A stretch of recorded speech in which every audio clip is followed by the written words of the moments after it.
Cuando uno piensa en los países que se enfrentaron contra Alemania en la Segunda Guerra Mundial, tendemos generalmente a solo considerar a los británicos, franceses, estadounidenses, soviéticos y a veces a los chinos.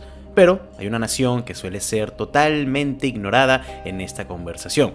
Un reino que incluso cuando fue atacado por sorpresa, engañado por sus enemigos y hasta aliados, con una población 30 veces menor a la alemana, con armas y equipos de los 1800, sin tanques, casi sin aviones y eventualmente siendo abandonada por aquellos que se consideraban sus amigos y hasta hermanos, no solo luchó hasta el final contra un enemigo superior en todo sentido, sino que incluso hasta logró conseguir la primera victoria en batalla en contra de la Alemania de Hitler. Y justamente hoy hablaremos de la campaña alemana que se basó en la total ocupación de dicho país. Yo soy Rafael Peraz y esto es Operación Weserübung, la invasión alemana de Noruega, Segunda Guerra Mundial.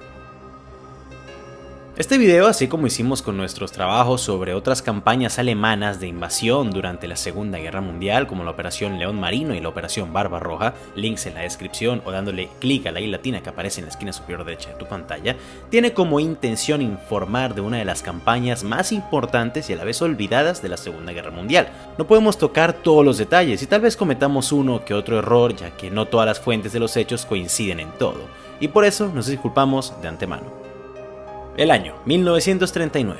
Alemania ya había invadido partes de la República Checa, Polonia y anexado a Austria a sus tierras, con la premisa de reunir al mundo germánico y proteger a todo aquel tanto alemán o de origen alemán en otros países de supuestas hostilidades tanto de polacos como de enemigos de la patria padre, ese siendo su razonamiento. Comenzaban a planear a futuro los siguientes escenarios de guerra y lo más importante, cómo hacer crecer sus ejércitos lo más rápido y económicamente posible. La tradicionalmente neutral Escandinavia comenzó a ser ojeada por sus vecinos con envidia. Noruega, Dinamarca, Finlandia y Suecia eran países muy escasamente poblados, pero llenos de vitales recursos y una posición geográfica estratégica totalmente bendecida. Justamente por eso, antes de que la década de los 40 llegara, ya los soviéticos habían invadido Finlandia y tanto ingleses como alemanes estaban presionando fuertemente al resto de países escandinavos de unirse a sus bandos. Suecia y Noruega eran los principales focos. En ambos se encontraban ricas reservas de petróleo, gas y el muy codiciado y necesario hierro. Y aunque ambos seguían declarándose neutrales, los suecos, al no tener costa directa viendo hacia occidente, comenzaron a dirigir la mayoría de su comercio y extracción de hierro hacia Alemania, haciendo al país sueco neutral política y militarmente hablando, pero prácticamente poniendo en total disposición a su maquinaria económica a favor de Alemania. Aún así, los noruegos seguían enfocados en mantener una neutralidad justa, por lo que buscaban no favorecer a ninguno de los bandos. La cuestión es que, debido a las menos frías corrientes del Océano Atlántico en comparación al Mar Báltico, cuando el invierno llegaba, los puestos noruegos no se congelaban, mientras que los suecos sí, haciendo que la extracción y exportación de hierro sueco hacia Alemania dependiera del puerto de Narvik, al norte de Noruega, para que éste pudiera enviar el hierro hasta su destino. Pero incluso cuando dicho hierro ya estaba prometido a Berlín, los noruegos se negaban a exportarlo si no se daba la opción de compra al Reino Unido y sus aliados también, manteniendo una neutralidad total. Y esto, más las propias minas de hierro, gas y petróleo controladas desde Oslo, capital del país, hicieron que incluso al ser neutrales, una invasión alemana pudiera venir en un futuro muy cercano. Aunque hoy en día no vemos como algo para nada alocado que Hitler invadiera un país neutral, y más uno como Noruega, incluso cuando ya lo había hecho en República Checa y Polonia para inicios de 1940, la verdad es que casi nadie se esperaba tal osadía por parte de los nacionalsocialistas. Para abril de ese año, sin que ni Noruega ni Dinamarca le dieran ninguna razón de atacar, la flota alemana zarpa hacia el norte con el fin de tomar Copenhagen, capital danesa, y también Oslo, capital de Noruega, incluyendo también otras ciudades muy importantes como Trondheim, la ciudad noruega más grande al norte del país, y Narvik, el puesto más importante para la extracción de hierro en toda Escandinavia. Para el 8 de abril de 1940, la operación Weserübung había comenzado. Debido a la rapidez y total sorpresa de los primeros movimientos de esta invasión, ni los noruegos ni los daneses, ni mucho menos los británicos pudieron responder a tiempo. Tal fue la incredibilidad de dichas acciones que la noche del 8 de abril, cuando un consejero del rey Haakon VII lo despierta y le dice que el país estaba en guerra, la respuesta del monarca fue ¿en guerra? ¿Y contra quién? La toma de los puntos anteriormente mencionados fue un éxito total. Los daneses entregaron Copenhagen inmediatamente y con ella vino el desarme del ejército real danés. Pero, en cambio, los noruegos no serían tan fáciles de persuadir. Los generales daneses dijeron que al ver la superioridad naval alemana más la destrucción de sus pocas pistas de aterrizaje y de sus aviones, significaba que no había ningún punto en luchar contra un enemigo que tenía todas las de ganar. Y aunque los noruegos pensaban exactamente lo mismo, decidieron, en vez de rendirse, retirar a la gran mayoría de su ejército hacia las montañas y lejos de las grandes ciudades, con el fin de reagruparse, protegerse en las cordilleras de la clara superioridad aérea y naval alemana y coordinar esfuerzos defensivos y ofensivos con los británicos, quienes ahora, por obligación, eran sus aliados directos. La estrategia de retirarse a las montañas resultó ser la mejor, ya que estaban lejos del alcance de la artillería naval alemana. Los aviones simplemente no podían verlos. Los invasores no tenían ni idea de cómo ubicarse ni moverse en las montañas más altas del norte de Europa, y desde ahí podían comenzar con el sabotaje de los rieles de tren que transportaban el muy deseado hierro noruego y sueco. Y mientras estos montaban una guerra de guerrillas contra el enemigo, la naval real británica, la más grande del mundo, para ese momento, cabe aclarar, podría comenzar su movilización hacia las costas de los fiordos. Pero claramente las cosas no podrían ser tan fáciles cuando hablamos de la Alemania de la Segunda Guerra Mundial, ¿verdad? Incluso cuando tenían los mayores centros urbanos del país bajo su control, la oposición local era algo que los alemanes no tuvieron en cuenta. Los alemanes pensaban que al compartir antepasados en común con los noruegos debido a sus raíces germánicas y utilizando propaganda política barata que decía que ellos estaban ocupando el país para protegerlos de una invasión británica, los noruegos simplemente iban a aceptar dicha ocupación y prácticamente a apoyar todos los esfuerzos de guerra germánicos, pero esto no podía estar más alejado de la realidad. La mayoría de los locales se negaban a trabajar para los alemanes. La población popular no compartía los mismos sentimientos antisemitas ni anticomunistas que profesaba el nacionalsocialismo. Es más, el único partido político noruego que compartía dichos pensamientos no tenía más de un 2% del apoyo popular y no contaban con ningún representante en el parlamento, y muchos civiles tomaron sus rifles de caza, se fueron a las montañas y se unieron a guerrillas locales o al propio ejército noruego, por lo que la situación alemana en el país no era lo mejor. Aunque los invasores tomaron las principales ciudades sin mucha oposición, esto no quiere decir que no sufrieron bajas. Casi todas las ciudades noruegas en la costa se encontraron al final de un fiordo. Para aquellos que no saben qué es un fiordo, este es una estrecha entrada de mar rodeada por paredes naturales, casi siempre montañas, que se extienden como largos ríos y terminan cerrándose en una bahía. Esto hace que su defensa contra una naval enemiga se facilite mucho al poder poner artillería en las montañas y atacar los navíos enemigos mientras dichas montañas te brindan cobertura. Y aunque los noruegos no contaban con mucha artillería debido a que no esperaban entrar en guerra con nadie, hicieron que la que tenían causara los mayores daños posibles, y dichos daños fueron vitales en la defensa de Oslo y Kristiansand, donde varios destructores y barcos de transporte de tropas alemanas fueron destruidos, hundidos o incapacitados. Como dato curioso, Noruega es el país del mundo con más fiordos. Por cierto, como dato curioso, Noruega es el país del mundo con más fiordos, pero Chile, que está de segundo, cuenta con una cantidad muy cercana a la del país escandinavo. Pero, aún así, por mucha defensa que se podía tener, los números y los avances tecnológicos militares alemanes con respecto a los noruegos eran simplemente incomparables. Incluso con la capital tomada, con su ejército en retirada y bajo la presión alemana de rendirse para mantener su corona y quedarse con un estatus similar al de Suecia, el rey Haakon nunca consideró entregarle su nación sin luchar a Hitler, por lo que él también se retiró a las montañas. Parecía que la propia Noruega, y me refiero al país como tierra y no como gente, tampoco quería aceptar la invasión, porque fue justamente su geografía, volátil clima, altas montañas y frío extremo las que comenzaron a causarle las mayores pérdidas a los alemanes. Varios barcos se encallaron en los fiordos, decenas de aviones chocaron contra montañas debido a la poca visibilidad. cientos de paracaidistas perdieron su rumbo por culpa de las fuertes corrientes de viento y un puñado de batallones de infantería se literalmente perdieron en las montañas y se vieron obligados a dejar sus equipos atrás para poder ser rescatados. Pero cuando el ejército invasor te supera por más de 5-1 en tu propia tierra, ni con la ayuda del mismísimo Odín y la Pachamama sería posible que Noruega pudiera enfrentarse a los alemanes sin ayuda de otro país. Pero dicha ayuda llegaría, porque la naval real británica, la más grande del mundo, había lanzado anclas bastante fuerte. Pero el resto de esta historia es para otro día. Desde el 9 de abril de 1940, la Naval Real Británica manda una buena parte de toda su flota del Atlántico Norte a liberar los mares de Noruega para socorrer al ejército de dicho país en contra de la invasión alemana. Gracias a sus muy superiores números, todo navío germano que no se encontrara protegido por la artillería de los puertos tomados era o hundido por los buques y submarinos británicos o dejado inutilizado. Por su parte, y aprovechando la distracción enemiga, las tropas noruegas siguen con sus planes de sabotaje de las líneas de suministros alemanas.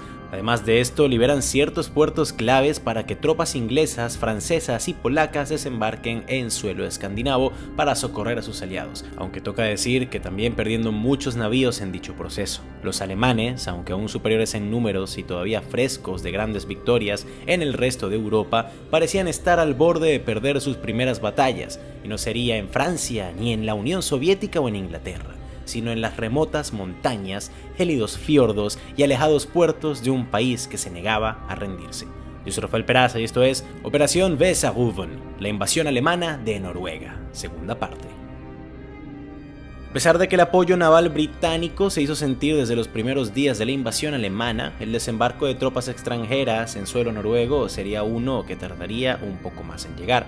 Aunque la artillería naval de los barcos ingleses brindaban un buen apoyo para posibles desembarcos en algunos de los fiordos, si estos no eran primero asegurados por tropas locales, no solo para proteger el lugar de desembarco, sino para guiar a los aliados extranjeros en dichas complicadas tierras, pues la verdad es que el llevar tropas inglesas, francesas o polacas no tendría ningún sentido. Leí varios comentarios en el video pasado sobre que estoy sobreestimando el sentido de orientación de los noruegos en los fiordos y montañas y también subestimando a las tropas alemanas en tierra. También muchos comentaban que para esa época los mapas y radares ya estaban bastante avanzados en las manos nazis y que los alemanes no podían perderse en dicha geografía. Pero créanme que Noruega es uno de los países más difíciles para moverse y ubicarse del mundo, incluso hoy en día, y eso es si estás solo. Ahora imaginen mover miles de soldados por aquí. Una vez más, incluso hoy en día es casi imposible conseguir un tramo de carretera que no sea un túnel que vaya recto por más de 1 kilómetro, ni hablar de hace más de 70 años. Tal era la dificultad de movimiento y ubicación que los alemanes, cuando comenzaron la invasión, tuvieron que usar mapas de Noruega promocionados por la oficina de turismo de dicho país en Berlín varios años atrás. Pero bueno, durante todo el mes de abril, las tropas noruegas, apoyadas por los bombarderos británicos, lograron liberar parte de la presión alemana en el norte de la nación, con el fin de eventualmente tomar nuevamente el puerto de Narvik, la única salida de mineral de hierro sueco y noruego al resto del mundo. Pero aunque las cosas en el norte parecían mejorar, en el centro y el sur del país la posición alemana era cada vez más fuerte y segura. Tanto así que el resto del ejército noruego y los civiles que habían huido del sur estaban considerando seriamente dividir el país, declarar un norte de Noruega libre y como nueva nación y desde ahí servir como punto de convergencia para más tropas aliadas, pero dichos planes nunca fueron llevados a cabo. Cuando el mes de mayo llega y los noruegos logran asegurar varios espacios de desembarco, tropas francesas, polacas e inglesas por fin entran en la ecuación. Luego de casi un mes de vivir en las montañas y llevar a cabo ataques relámpagos y guerras de guerrillas, dicho relevo cae perfecto para los soldados noruegos, pero incluso cuando ahora tenían la oportunidad de descansar un poco, fue debido a la presencia de aliados, que estos decían intensificar sus movimientos y presencia en el campo de batalla. hasta cuando los noruegos, la legión extranjera polaca que consistía de aquellos soldados evacuados antes de la caída total del país ante los alemanes y soviéticos, y las tropas francesas alpinas, soldados con mucha experiencia en batalla y supervivencia en las montañas, estaban dándole grandes dolores de cabeza a los alemanes al evitar que ni un solo gramo de hierro llegara al puerto de Narvik. El alto mando aliado, y en especial la naval real británica, comenzaron a entrar en pánico desde el 10 de mayo, y no porque las batallas en Noruega estaban saliendo mal o porque nuevos navíos enemigos habían entrado en las aguas del Atlántico Norte, sino porque por fin, luego de un año de falsos intentos y terror psicológico, la batalla por Francia había comenzado. Utilizando la muy plana y fácil de maniobrar geografía francesa, excepto por el bosque de los Ardenes, los alemanes pudieron hacer algo que en ninguna parte de Noruega era posible: rodar tanques por campos enemigos a velocidades tan rápidas que ni las líneas defensivas podrían reaccionar a tiempo. El éxito de la planeación alemana, la pésima y desordenada respuesta aliada, la facilidad de movimiento y, una vez más, la sorpresa local, esta vez francesa y no noruega, hicieron que solo en 2 semanas, a finales de mayo, los panzers enemigos pusieran en jaque a una de las potencias coloniales más grandes de la época. La posibilidad de perder toda Francia y a su más grande aliado activo en batalla hizo que los británicos desviaran recursos y barcos de la campaña noruega al norte de Francia, pero aún así los noruegos no dejaron de luchar. El 28 de mayo las fuerzas aliadas, tanto en el mar como especialmente en tierra, comienzan su última ofensiva contra las tropas alemanas en Narvik. Luego de horas de combate, los invasores se retiran hacia la frontera sueca y por primera vez desde el inicio de la guerra tras la toma de Polonia, Hitler da permiso y luz verde a un general de dar un paso atrás y pierde tierras anteriormente ganadas.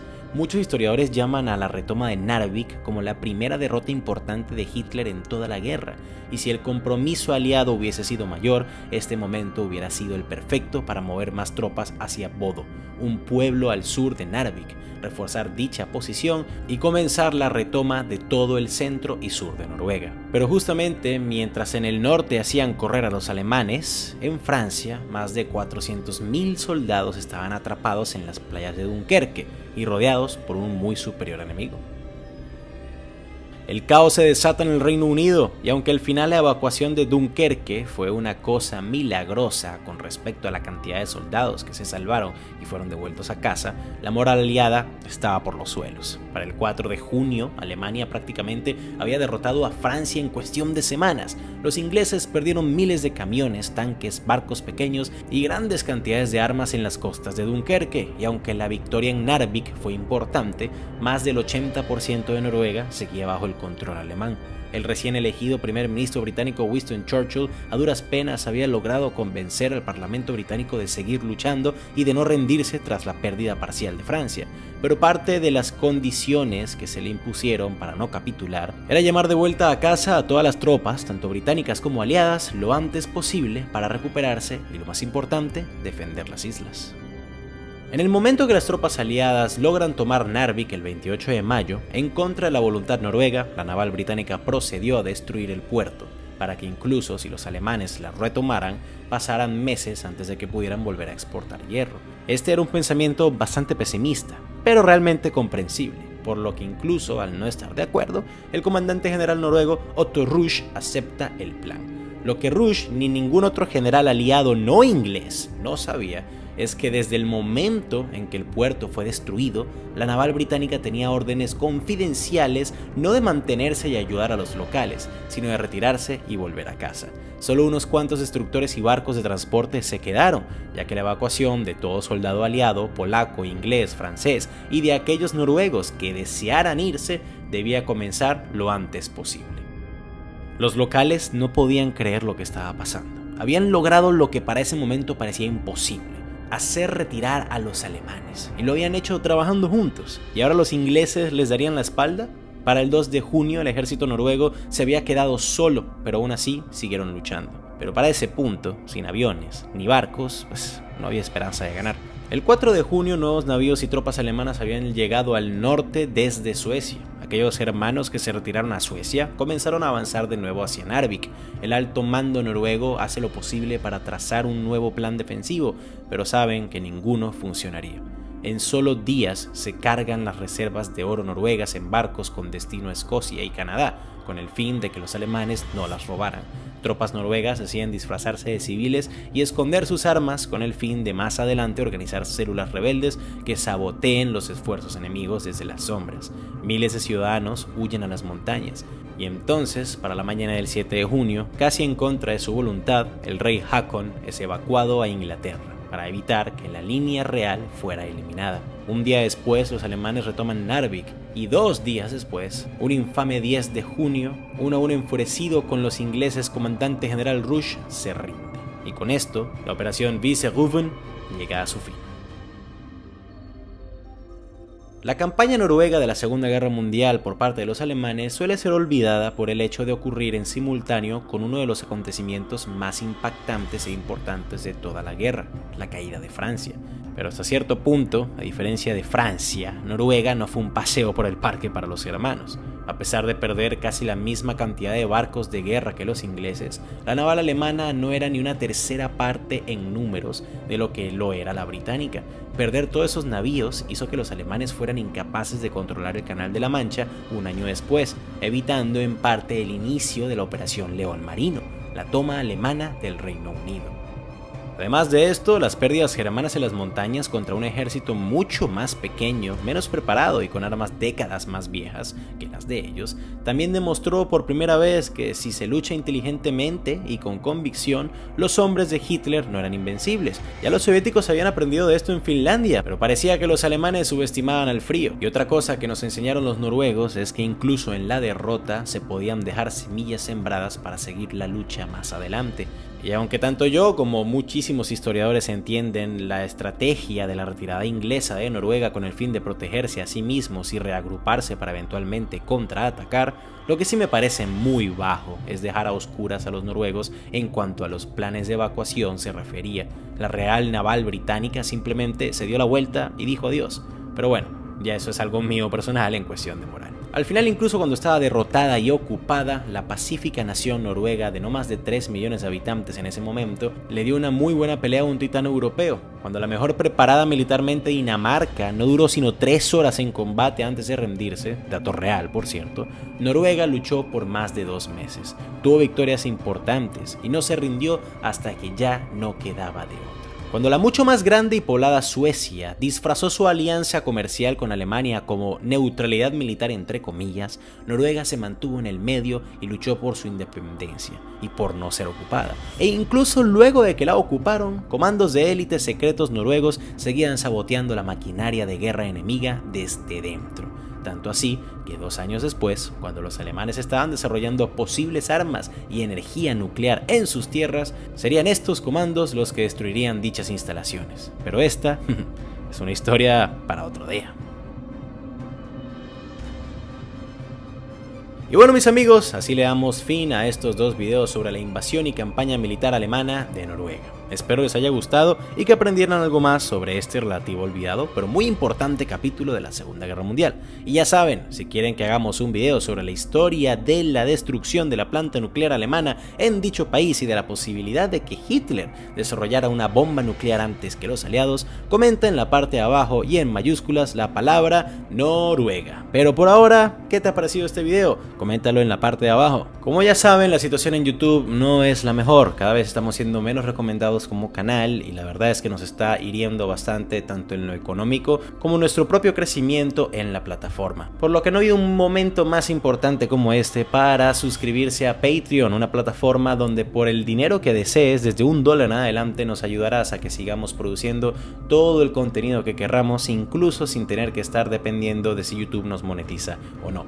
Así que de verdad quiero agradecer a todos nuestros Patreons por siempre ayudarnos tanto y en parte por ser una de las razones por las cuales este canal sigue produciendo contenido. De todas formas, también quiero agradecerles a todos ustedes por ver estos videos, por suscribirse y les pido que compartan tanto el canal como este mismo trabajo con toda la gente que puedan para que sigamos siendo sugeridos y una vez más seguir produciendo contenido.